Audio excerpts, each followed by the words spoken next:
Welcome to the Lost Signals Discusses Film and TV.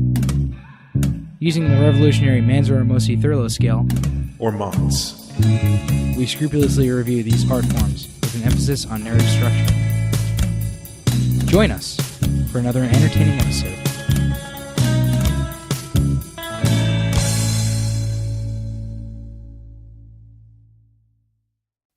Hello, and welcome back to the Lost Signals Reviews, Film and TV. Today we are discussing the new horror film that has dropped. What's the company that made it? A24 is the studio. Which generally has good tastes, I find. Mm-hmm. The film is Hereditary. I'm Jonathan Ian Manser, here with Chris Morgan. Good evening. Stephen Ramosi. How you doing? And Scott Thurlow. And now I'm a demon. Yes. All right, Scott, would you like to continue with the funny logline? Sure. So I just came up with a pet Hereditary, which you may or may not enjoy. That's great. But that's all I came up with, so there you go. All right, Chris, would you like to tell us the plot? Sure. The movie starts off at Grandma's funeral, and there's a family. Toni Collette plays the mother. Gabriel Byrne plays the father. The son, about 17, I'd say, his name's Peter. And we have a 13-year-old girl named Charlie, which is established right away. She has a nut allergy, and apparently nobody decides to bring an EpiPen ever. And so there's some crying and a lot of slow shots. And then Peter gets a text from first of all, we find out that like Charlie goes around and makes this sound. She likes to draw, and she cut a head off of a pigeon with a pair of scissors, which is actually cool. And then there's all disparate stuff. Then there's some slow scenes, and Peter gets invited to this party, and for some reason, Toni Collette insists that Peter brings his 13-year-old sister when he doesn't want her to go and she doesn't want to go. So they go to this party. Peter decides to say, she's also addicted to chocolate. She also likes chocolate. So Peter says, oh, look, there's some chocolate cake. So, cause he wants to get her out of the way so he can go up and get high with the smoke pot with the girl he likes. She goes into anaphylactic whatever because she obviously had peanuts.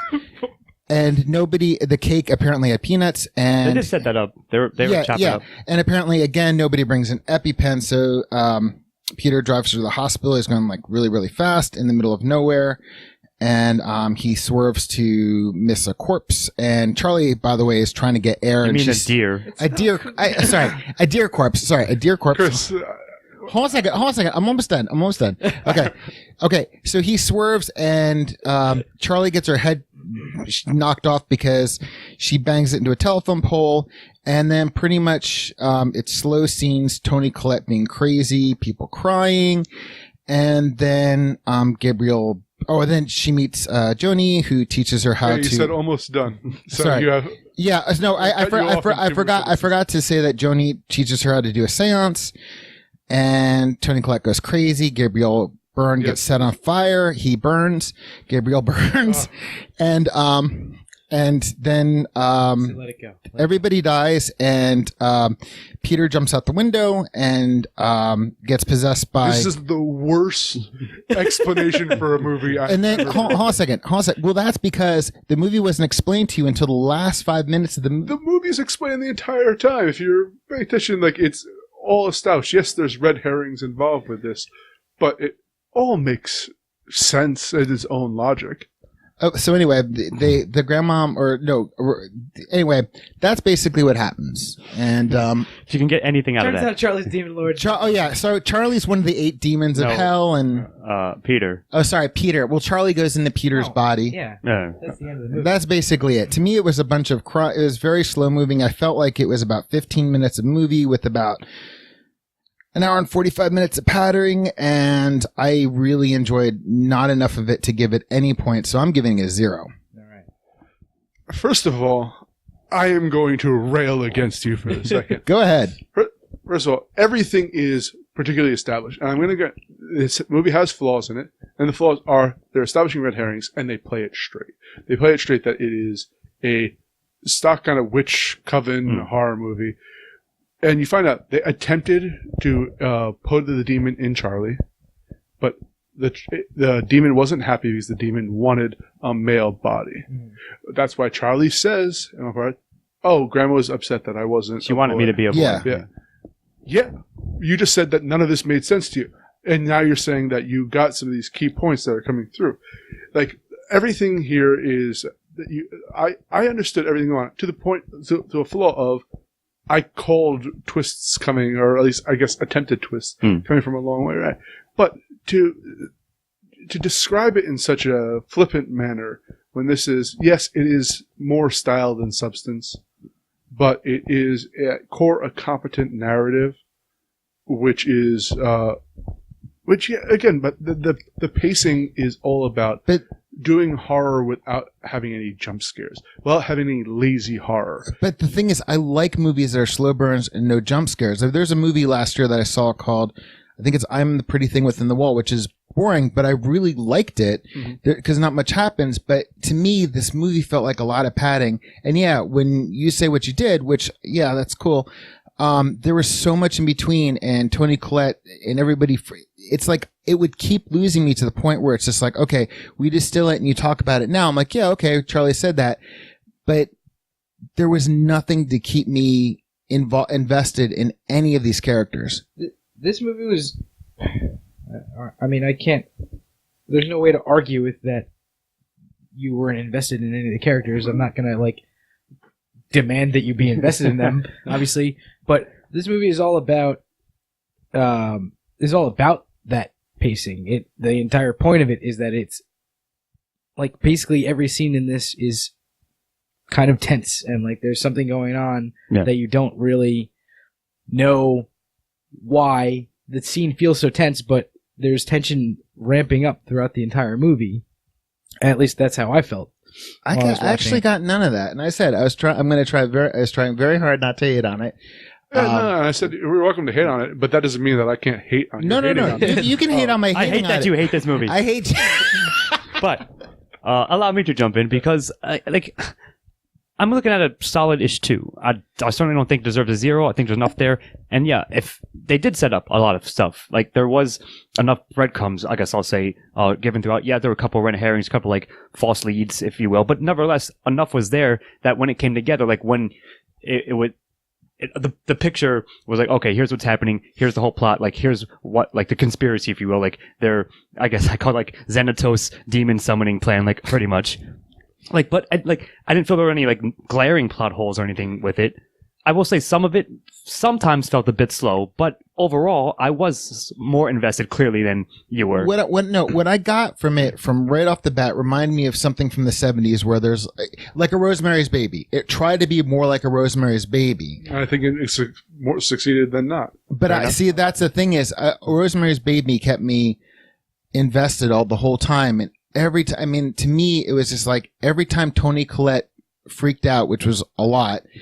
I mean, I put Steve was with me in theater. He probably saw me throwing my hoodie over my head because it was just like jarring. It wasn't scary. It didn't make me feel empathetic towards her. It was just unpleasant to behold. Fair enough. I mean, obviously, we're entitled to our own opinions. Absolutely. But I'm giving it a solid-ish 2 for that, for what I said. Yeah, I don't really have a way to debate the way that you felt about it either, but like I felt the opposite of the way that you felt. I thought that she was pretty good in keeping my attention, and especially like seeing this person go down this well of like fucking suffering, losing her mother, who she was like had really mixed a strained relationship with, and then losing her daughter shortly afterwards. Like, I liked her acting in this. What I am going to bring up, and the reason that I'm definitely not going to give it a 3, is did the Coven or whatever kill Charlie on purpose?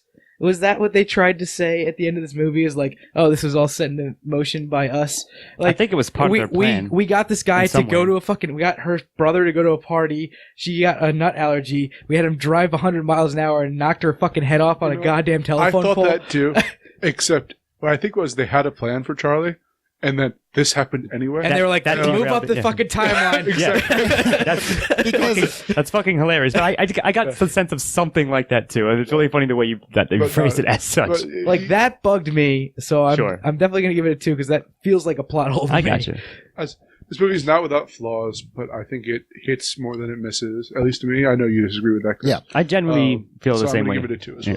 well. Okay. You're sticking with a 0, Chris? Oh yeah. Okay. Okay, on to themes with me.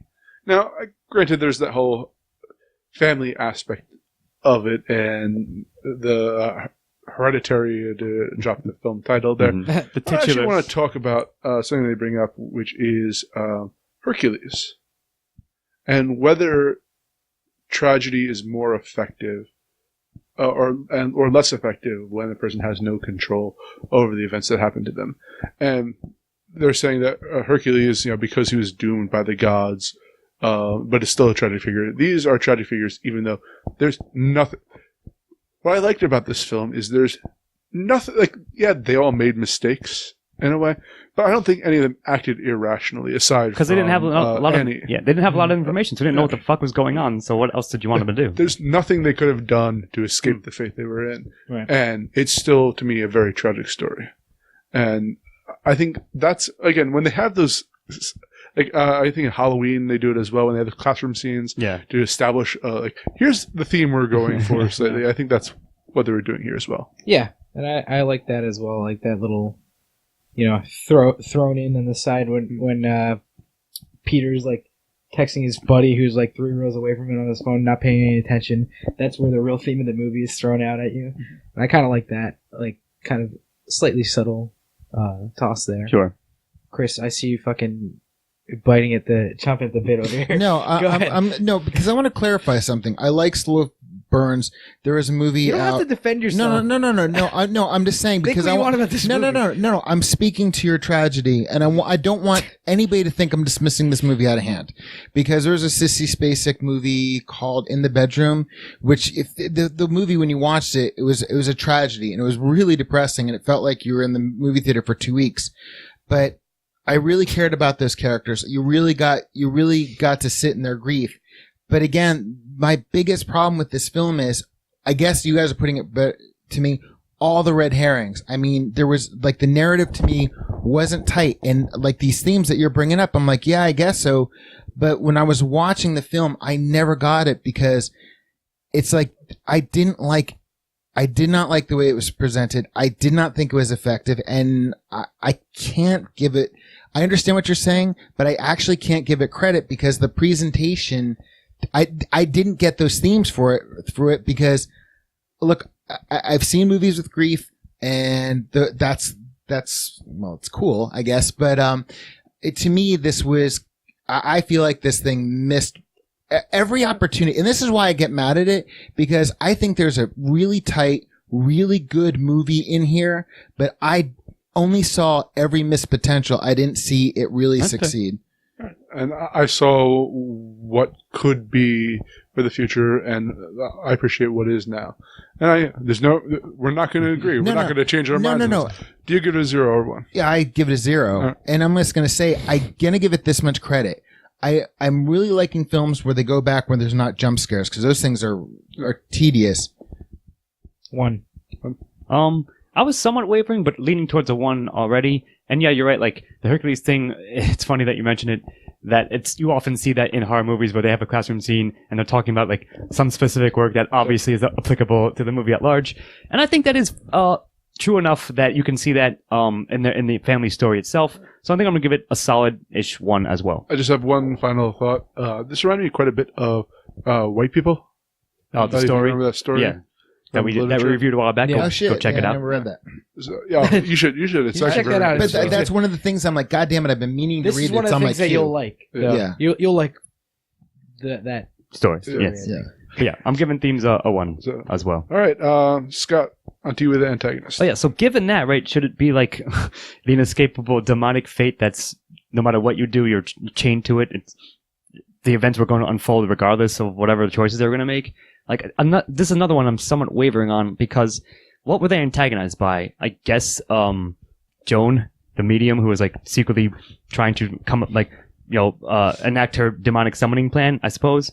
Yeah, like all the strange stuff, but also like you brought it up, I think precast, that on top of everything, like, if you strip away the supernatural elements for a second, they're basically dealing with like family drama and like a family tragedy, like a more mundane one, if you will.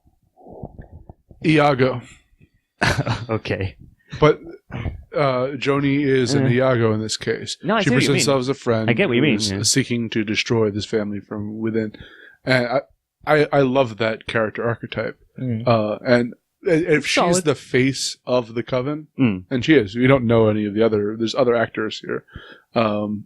I think she does a fairly good job. I mean, I saw it immediately. Like, Yeah. she's not a friend. Yeah. But like the way she plays Annie, It was a good portrayal. Like, I agree with that. So, like, yeah, sure, that might have convinced me. I just wasn't quite sure what to make of it originally. But having said that, and from that angle, I think she did do a good job, like, playing that role for sure, and sort of usurping them in a sense, for, like, manipulating from behind the scenes and with her, like, whatever seance magic, if you will. Mhm. And I guess I was going to make the joke that, yeah, she's the face of it because half the other people don't have any fucking heads. That's true. But We're close. but no, like I think she did a good enough never trust a mystic, even if they're real, whether they're fake Yeah. or not. They're trying to screw you one way. Or another. yeah, watch out for spiritual con men. I That's another suppose. theme. Don't believe any fucking mumbo, like spiritual mumbo jumbo. Spiritual But- snake oil. Hey, read this. Yeah. Well, hold on. That what made me think of that. I was like, are they going for like almost like a Necromoncon reference? So she's like, make sure you read every syllable correctly. Yeah. She definitely had that line. I was like, yeah, exactly. So anyway, Oh, wait, is Joni the antagonist? Are we going to say? Yeah, since she's the face. she of the coven? represents the. Yeah, she's the The at Force. least I feel Yeah. that she's Okay, the face. to of it me, all. she was the Ruth Gordon character, and she's from Rosemary's Baby. Oh, yes. And because Ruth Gordon is always this eccentric, you Sure. love her, but she's like kind of like the face of everything. I was thinking about this in the movie that Joni was the one character that, yes, I saw it coming a mile away, but I really enjoyed her. Yes. So guess what? I'm giving her a 1. Okay, I'm I giving. was just like, whatever we put Joni in, she's getting a 1. So I am giving her a 1. That's fair, and I will also give it because a one. that's where this movie really did succeed, because she was delightful. Good, Steve-O. Just want to make sure everybody was done. All right. Yeah, I really like Joni as well, and I am going to give her a 1. Question: was she actually at that first meeting? Did anybody notice? I didn't. I did not offhand. I couldn't That's say. a I feel really like I good question. doubt that she was actually there. I don't think she was. but It would That's a take very ano- interesting. it would I take would another like to viewing. go back and Yeah. watch and see if she was actually at that first meeting, I don't remember seeing her, but obviously nobody was really looking for it outright. or if anybody, Hmm.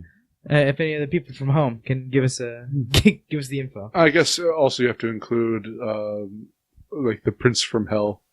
Sure. Well, that's what I was But going to say. So, he didn't like, really show almost, up, though. I almost want to call Charlie an antagonist because seemingly throughout Oh wait, she has she the might have demon tried. She might have committed suicide. inside of her. Oh. It's possible. The demon I guess. could have forced her. Oh, so maybe the cake didn't Maybe, have no, peanuts Maybe in there it. was no. No, nuts first in of the all, cake. there was 100% nuts in the cake. Let us settle this question right now.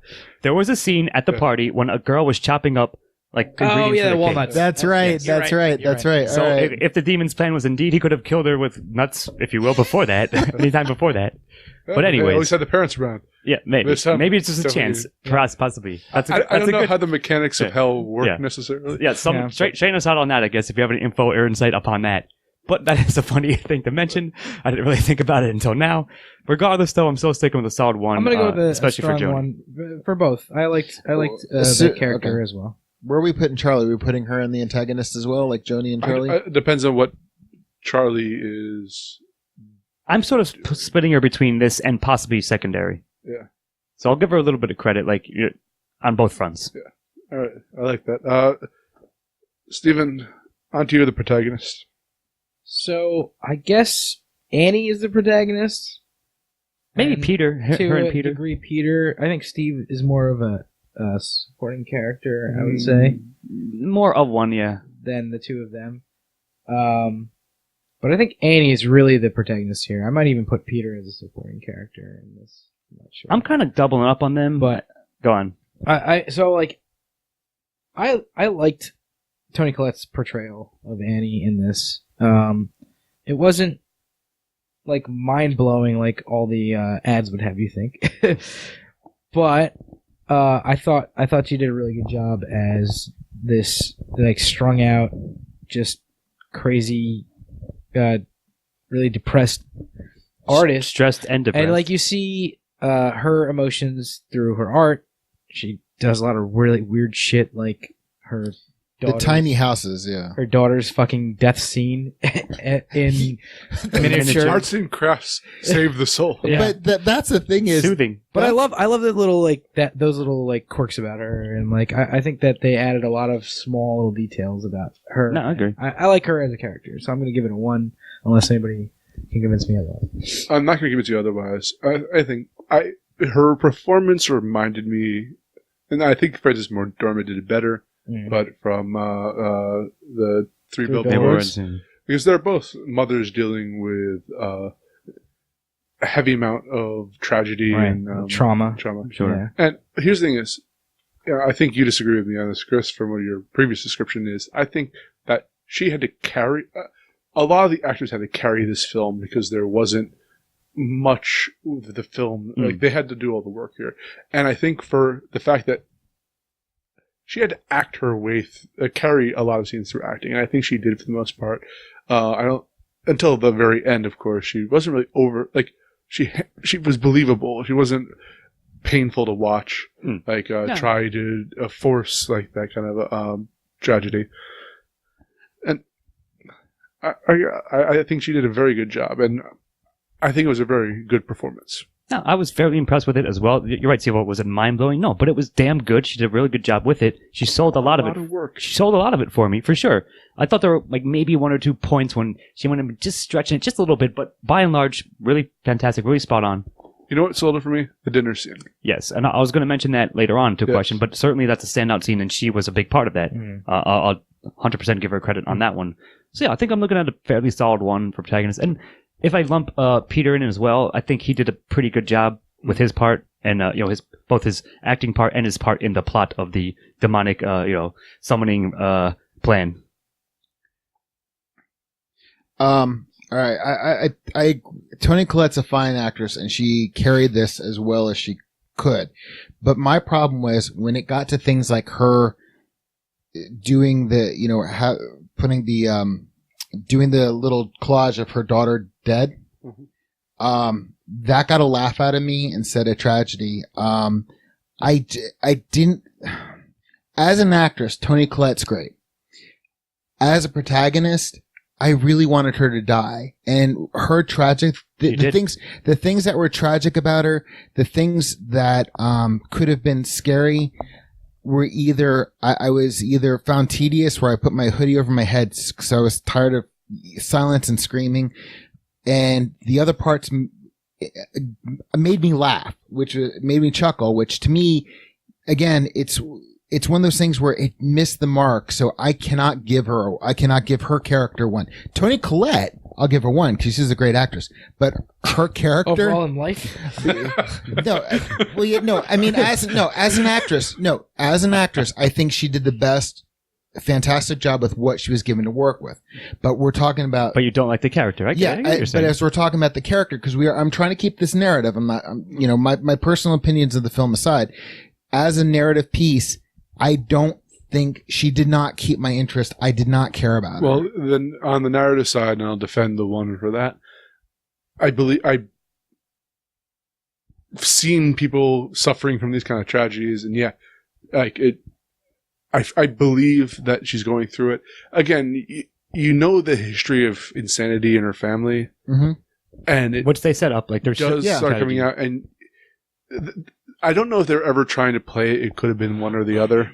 I feel like they were trying to do it, but I think they tried to zigzag a bit, but they eventually came out in one camp, definitively.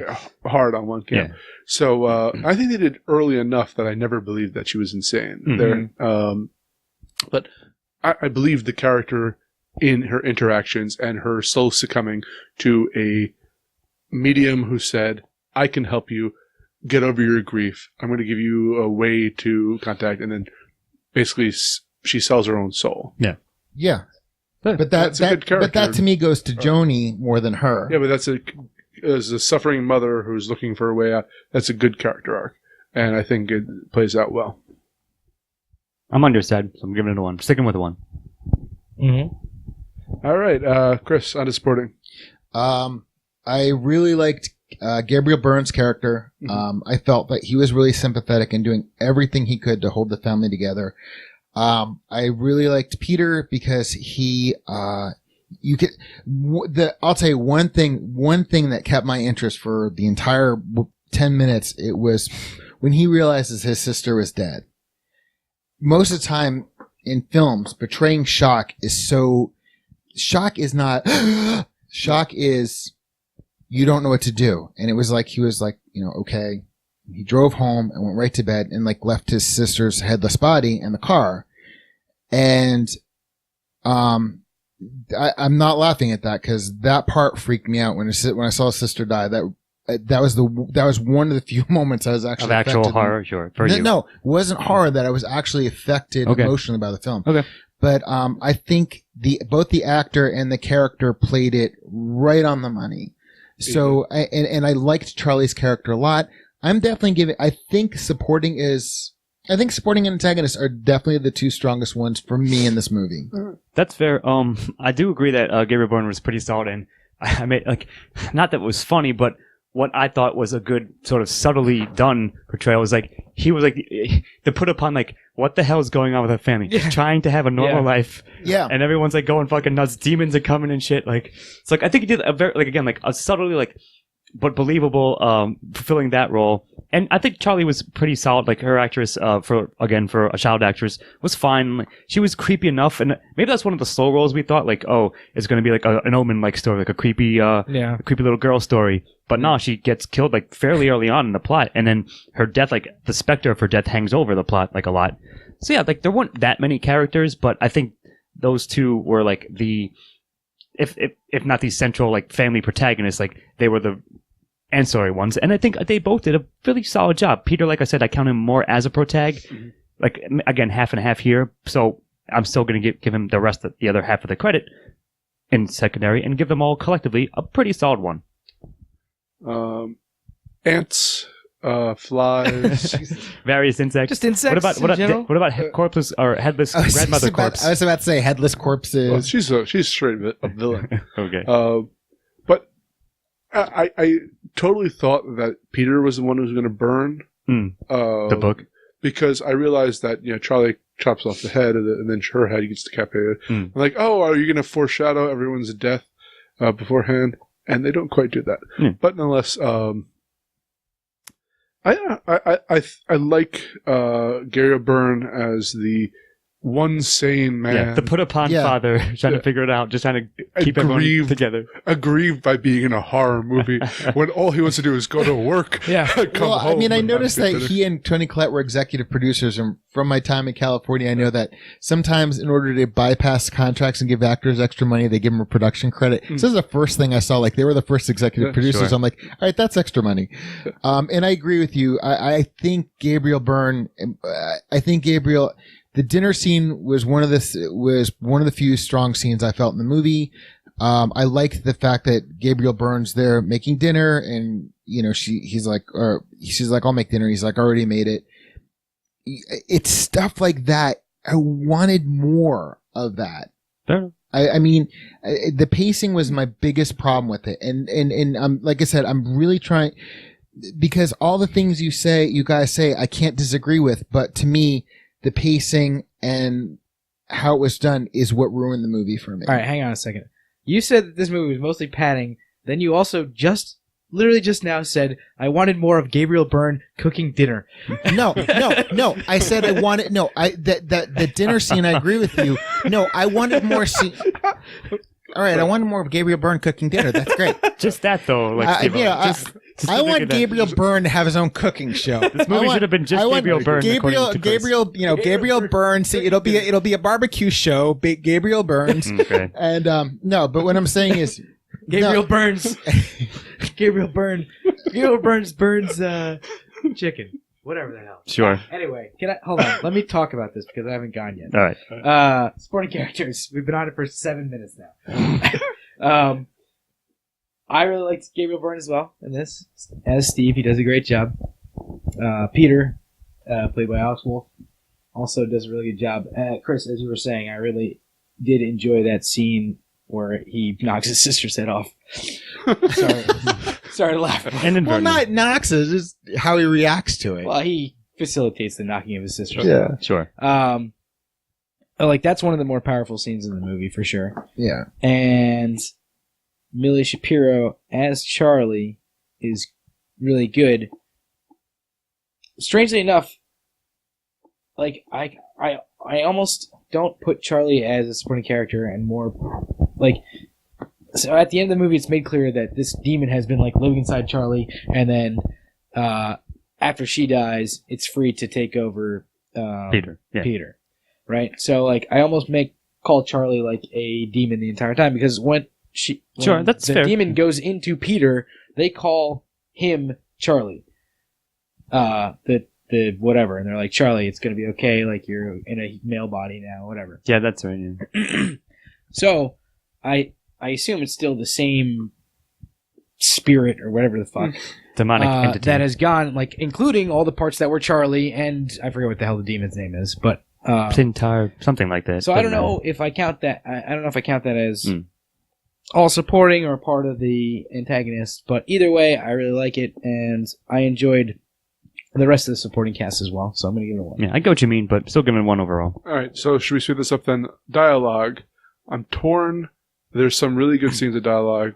We mentioned the dinner scene quite a bit. There's a lot of high school dialogue, which I don't know if it's good or bad because I've been in high school for 10 years. It could be that shallow and obnoxious. Only I don't 10? know. Or is it? Certainly longer than that, I assume. Whatever. Yeah, all right. For a while. Almost 15 years, right. Yeah, probably longer than that. Anyway, nonetheless, I don't know how high school students talk. And then there's a lot of grieving. So, like, it works for the most part to me, but I didn't think of anything that was bad. But I don't know if it's good.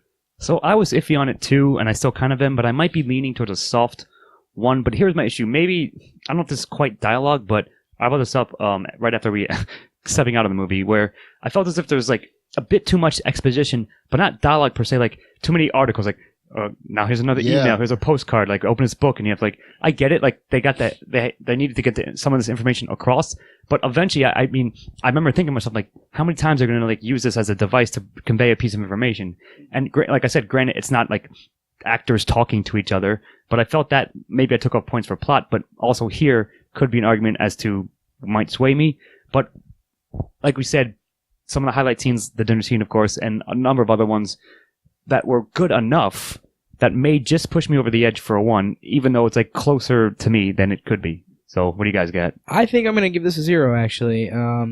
Not that I hated the dialogue in it, but there were several parts where I was like, that script could have been much tighter at that part, or whatever. I see myself thinking that way too. And like you said, I mean, I don't know if I consider them style or dialogue, but there's that plot device of like, let's go digging through all this old stuff and like find this whatever.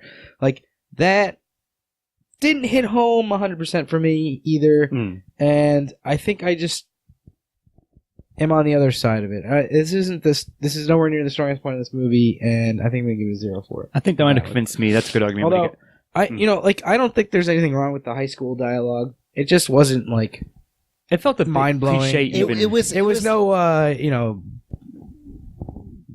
what the hell's his name? Peter Bendis. Brian Bendis dialogue from Sure. Yeah, but I mean, high school dialogue is not witty. It is vapid and self-serving.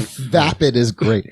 No, but it wasn't that either. But the thing about the high school thing was it was something they kept coming back to, and it was like it felt like, well, we need to convey this.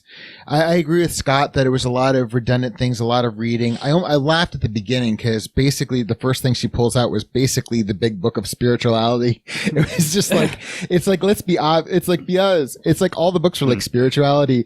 You know, it's just like here's the A to Z library on How to summon seances demons and for summon dummies. demons.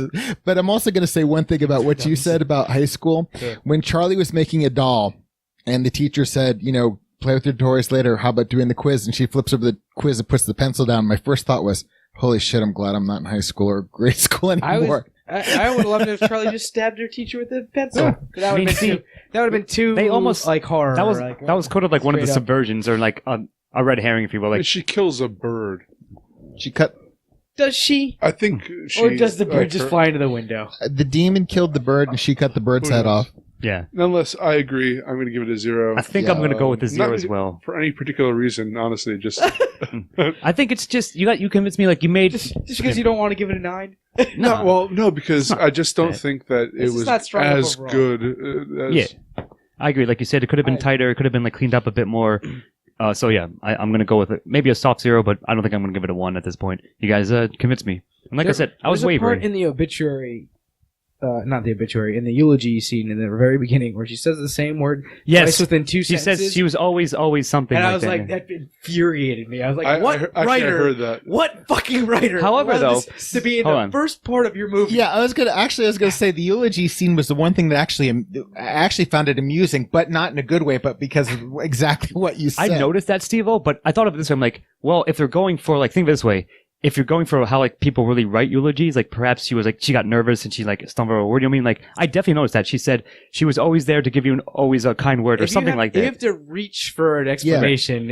But I certainly noticed that, and it was But funny. the that one you brought it up. ridiculous line of dialogue that made me chuckle, but I actually, upon reflection, worked, is when she yelling at Peter at the dinner table and says, "Get that look of face on your face," or something like that. She said face and face twice. Yeah, I actually like that. That was fine. But the thing That was is, fine. That was for a reason, because right? she was there was a hysterical moment, Mhm. and that is one thing I could let slide because Sure. it's just like, yeah, it made me chuckle, but I'm like, you think about it, I'm like, that fucking is real. Well, that's sort of how I took it with the eulogy thing, but I don't want to dwell on it, but Yeah. looks like we're getting Alright, a 0 So anyway. speaking of dwelling on things, talking about style. All right. I think style is probably one of the stronger points of this film. I thought it was quite well done. A lot of the shots were good. There was a lot of nice tension throughout the whole movie, in fact, and some scenes in particular, like just sort of ramped that up as I needed to in that one little slice of, transitioning from scene to scene and interactions and so forth. I thought the sound design was fucking amazing. Boom. So I have to give it a lot of credit on that, especially in the theater. Like, I don't know, it's going to lose a little bit in translation if you watch it, of course, like at your home, unless you have some crazy speaker setup. But seeing it the way I saw it, the sound design was stellar, fantastic. And everything else was perfectly fine. Like, even the effects, like, when she's on the ceiling and the wall, like, it was fine. I didn't think it looked It's kinda fake. Cliche, yeah. Maybe, but, like, I think it was still shot and framed well. Like, cinematography was pretty solid. There's some really, like I said, sort of wide sweeping pan shots. And everything else worked perfectly well. But I will have to say, like, standout for sure is the sound design, so. Yeah, Jump is something I never thought I would actually like be creeped out An of in a effective movie. use. But it was a very effective device. And I don't know. I think that the guy who directed this, I think it's his first movie as well, I'm or Not sure offhand. he did. It's in here. Yeah. Damon, so I That's, got, behind you right now. Oh, Christ. They're coming I after me I because got I a didn't severed like head their back movie. there. There it is. Where was I? Sorry. Don't cut my head off. being the assaulted sou- by insects. Yeah, sound design, like I don't know, like I think it's his first movie, and he did a phenomenal job with dealing with horror. Yes, some of the stuff is cliched, but I thought overall it was Solid enough. Yeah. No, not a little bit above solid. Okay. Like the horror, dealing with what he needed to do to make a horror movie, I was very impressed. Fair enough. I'm going to say there were some nice shots in here, but I felt like the transitions got tedious. I didn't feel like there was a lot of variety. I felt with Toni Collette up against the ceiling was kind of cliche. However, you stupid motherfuckers, I noticed the sound design. When he put the bike down, God damn it, I was ready to give this a 0, you bastards, Yeah, but because you're I have- unfairly hating on it. no, I'm not unfairly hating on it, but I can't not give credit where credit is due, and the sound design was phenomenal. Just Sorry, smoke the the sound sound design, design sound was supposed to. great. No, it was because I noticed it's one of those things where, okay, if you notice something, does it take you out of the film, whatever. But also a good sound design is something like putting down the bike you notice, but it being aesthetically pleasing in some way that the sound design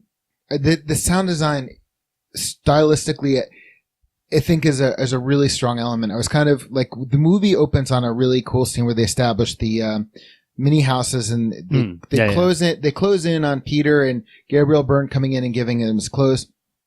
Great transition. I was really looking forward to more of that visually. Visually, I found it tedious, but god damn it, the sound design was really fucking good. So I'm gonna have to give it a 1. All right. Also like the sound design. Not gonna say much more about that because it's, everybody's mentioned. Yeah, I was leaving something else for you, so go on. There are a few awesome shots in this film that I really loved. One of them is there's a scene where the camera is flipped upside down. Yeah, and I remember that. Yeah, that was cool. And it's Toni Collette like walking down the hallway. I think she's coming through the hallway of the Yeah. downstairs house. Yeah, that was probably my second favorite shot. That was a great shot. Another shot that I really loved that nobody mentioned, and I don't know if you guys liked it this much as well, but the shot where she floats into the treehouse. Yeah, that was pretty. Into the lit up It looked pretty treehouse. good, yeah. I really like that. I thought there was like an ethereal element to that shot, and I could see what you mean about like the scene of her upside down on the ceiling, like bashing her head against it, being a little bit cliche. But there's something about that floating into the house that reminded me of like, like classic horror films, like classic supernatural horror films. Sure. I don't know what you're referring to when you said that you were going to leave something for me, Scott. I thought you were talking about just not the sound design, but the soundtrack. The score. The soundtrack itself was fine. It was good. I thought it matched the tension. It wasn't well enough. super standout, I don't think. I know you loved the song that played over the credits at the end, Chris. Yeah, Judy Collins' Clouds. Yeah. Fabulous song. I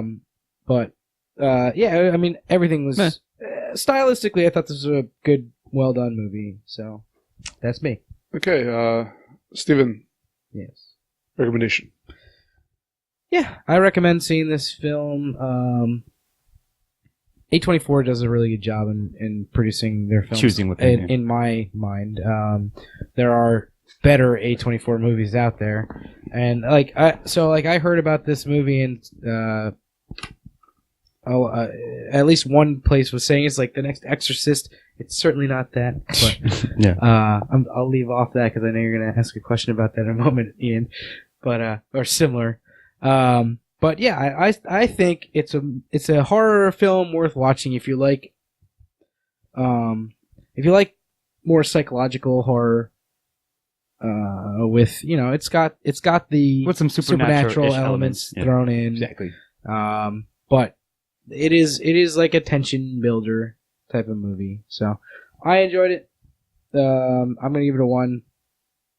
And somebody else talk. All right, so I'm gonna go with a soft one. Yeah, I recommend Hereditary. It was solid enough. It's a good. If it indeed was the first outing from this director, I hope he does some more. I want to see some more work. Maybe he can improve a little bit on the things that we pointed out. But overall, yeah, it was a more decent horror movie that I've seen, and I haven't seen a really good one in a while.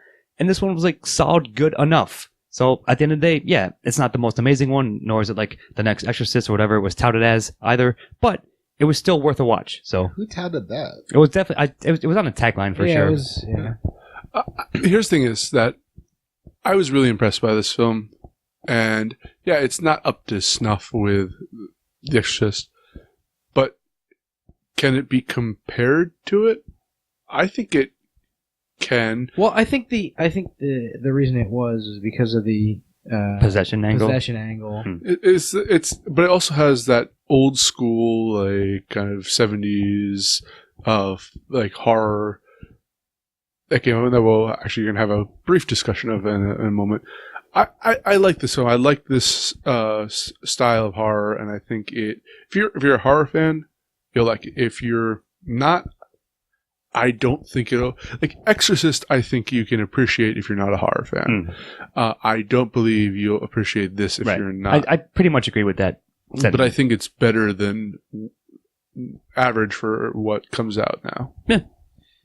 I would compare it more that they were attempting for Rosemary's Baby, and I would think Rosemary's Baby and Exorcist, while horror films, I think they are much more in these psychological drama movies.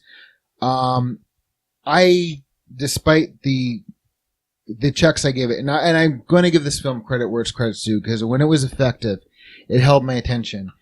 But the missed potential to me, the pacing, and I just was so bored through so much of this movie.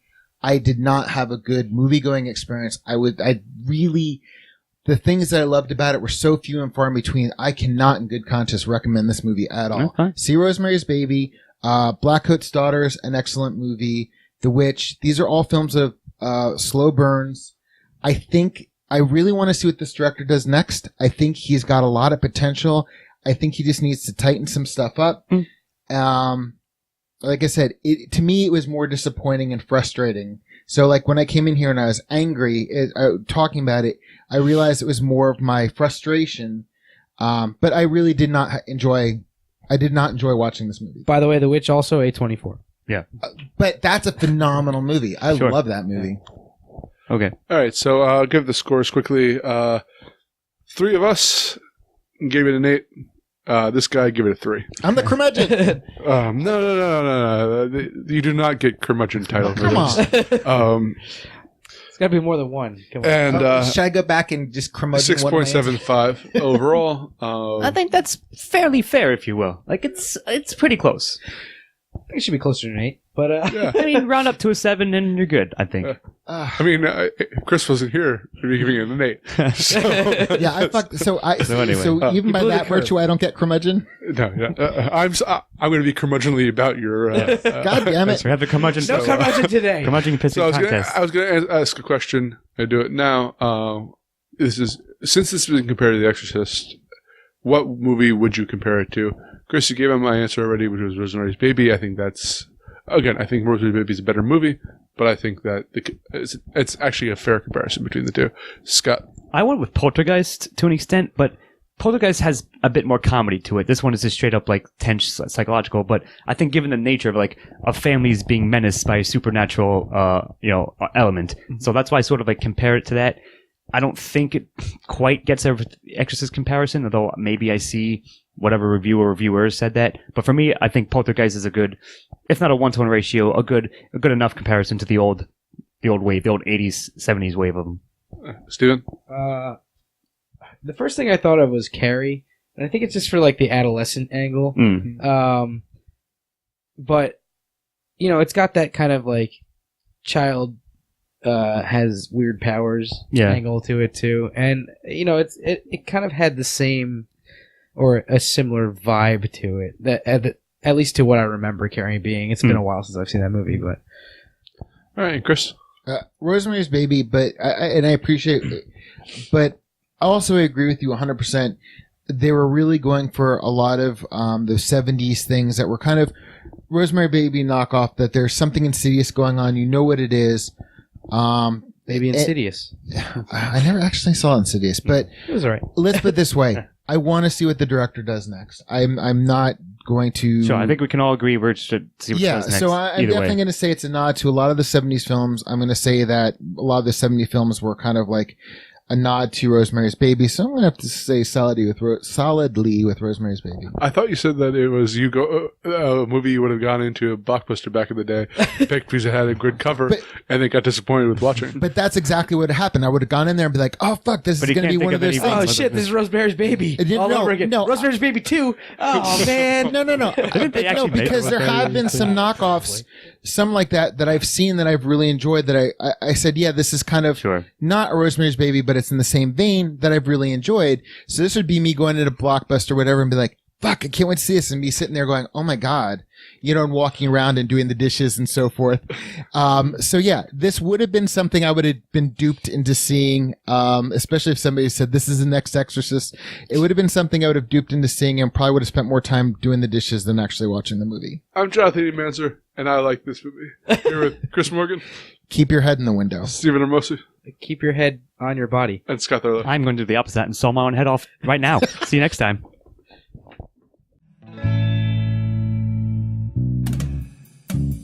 Editing and engineering by Jonathan Ian Manser. Music by Christopher Morgan. Check us out on YouTube and iTunes for the shows, and on Facebook and Twitter for updates. Or Mott's?